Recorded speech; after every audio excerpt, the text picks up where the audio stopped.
My ex Rose and I have a son, Jason. He is 15 years old. We broke up when Jason was 5. Rose has Jason on weekends. Rose married her now husband when Jason was 10. Her husband has 2 children, they are 17 and 16 and live full-time with them. Jason has a few chores when he's with them and easily takes care of them, while his step-siblings don't do theirs and Rose take care of them. This has been the only point of contention between our son and her. He has talked with her and even went to therapy. It was when Jason was 12 when we switched days. We stayed like that for a year and a half, but since things never really got better, we went back to our initial agreement. The situation is still the same, and a year ago Jason came to me complaining about it. I had run out of things to say to him when it comes to this subject, so I threw almost the same pep talk my old man said to me when I was about the same age as him. I told him that I understand that it sucks. While they can't do anything, you can do everything.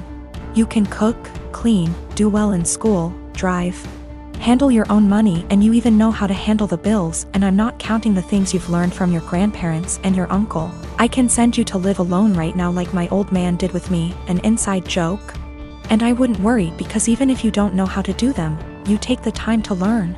You are already ahead of many kids your age, even ahead of some adults. Do your part, and as long as she doesn't make you do their chores, let your mother take care of it. Just focus on spending time with her the way you've been doing so far. The world is going to hit your step-siblings hard one day. Jason took it well, and things have been going well until yesterday. He went out with his mother, and when they returned, they found their house a complete mess. I don't know what they did, but it was bad enough that Rose snapped and finally forced them to clean the house. The kids tried to get Jason to help them because they were struggling, but he refused, claiming it wasn't his mess. They kept nagging him, and Jason told them that I was right. They are really useless. His mother asked him if I really said that. He said I didn't, but it can be summed like that. He called me at night telling me that he probably got me in trouble and explained the situation. Rose with her husband came today about what I said. I told them that I never called them useless and explained what I said. But useless never leave their minds, and told me I'm an asshole and to stay out of their business. Rose and her husband comments were more about her kids, who I don't care, but when it comes to my son, of course I will. Jason wasn't standing there looking smug and calling them useless. He was in his room minding his business. The constant nagging and his mother's inability to stop them make him snap. That's when he called them useless. He knows he should ignore them or be more tactful, but I get it. His patience has limits just like everyone else.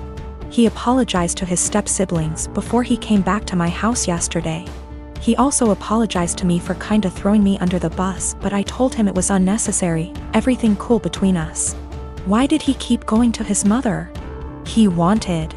Last year he was on the fence about going back, but after our talk, he finally accepted that his mother wasn't going to change, and he decided to work around that because he still wanted a relationship with her. Their relationship actually got better, but after what happened, their relationship is going to change. We have to wait if it is for better or for worse. Him and I talked, and he's still thinking about what to do, but he says that he'll probably do what he had planned last year. He will spend time with her but will not go to her house anymore. He's taking a few days to let things settle down, and then he'll let his mother know. She is not going to like it, but alas, she's not in a position to demand or ask. My partner and I have been in a relationship for 5 years, living together for 4. Recently my partner came home having had a short meeting with a financial advisor, and was really eager to talk about our financial future, WRT savings goals, life plans, timelines for saving up a deposit for a house, etc. This is a conversation I've been trying to have for years with him, so you'd think great, right? I should be really happy we're finally there. But I'm not. Talking about us going for a meeting with a financial advisor and starting to build towards our future together has given me really cold feet about the relationship. I think part of it is why now? I've been trying to talk to him about this for a really long time. With renewed efforts at the start of this year when I landed my first full-time salaried position and was working out my budget / personal savings goals. Just 4 months ago he wouldn't have a conversation about it. But now that the financial advisor has said the same things, it's obviously something we should be doing and I should just jump on board with? I think if the advice was particularly different to what I'm already planning, I'd be less annoyed. But the advice is the same. There's a certain type of savings account you can start in the UK specifically for saving up for a house. And I've been talking about planning to open one once I'm full-time employed for literally 3 years. And he brought it up like this new, novel idea I'd never heard of. It makes me wonder if he's ever listened to anything I've ever said. He's always been more frightened of commitment / taking the next step. And I've driven that for the majority of our relationship. Become official / exclusive? I pushed for it. Move in together? I pushed for it. Start a joint account for household costs? Me move into a bigger place and buy our own furniture? My call. And every step of the way he's against it, and I have to convince him why it's the right decision. I've tried to have this financial future talk for a long time, and also the talk about mapping out what our future plans are together. But he's never wanted to have it. I guess I feel a lot of resentment that he's finally ready to talk about this because someone else has told him it's a good idea. It also brings up a lot of worries I've had about the future that might have been sitting under the surface for a while.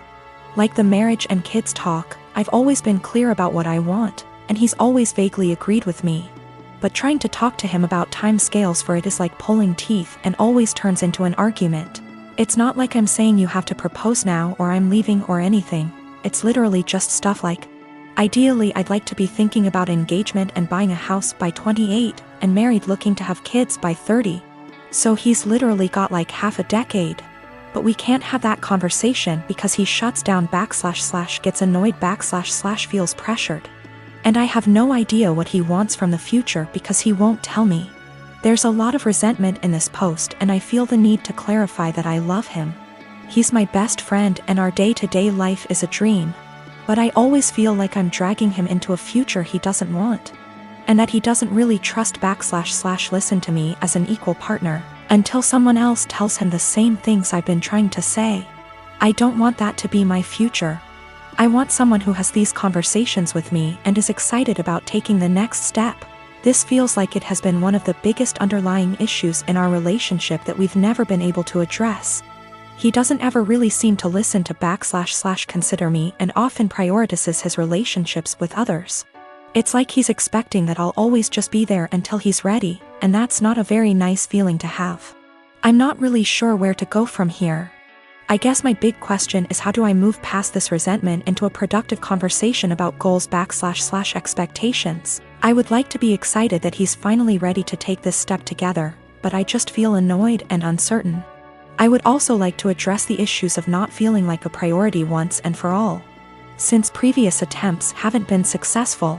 So I suppose my other question is, how do I make our communication better so that we can actually talk about these things and come up with a plan to fix them? My sister and I lost our dad a year ago. He was my only parent. Mom was never in mine or my sister's life.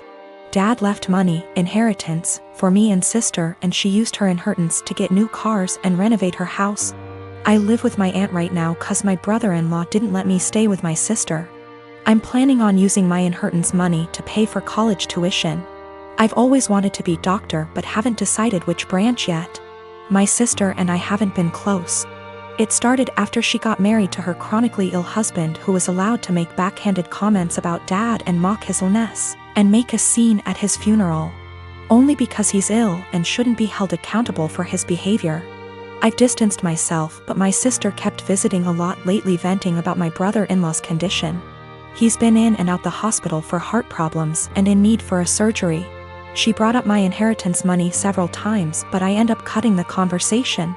She then straight up asked if I could help pay for her husband's surgery and she'd pay back in less than a year.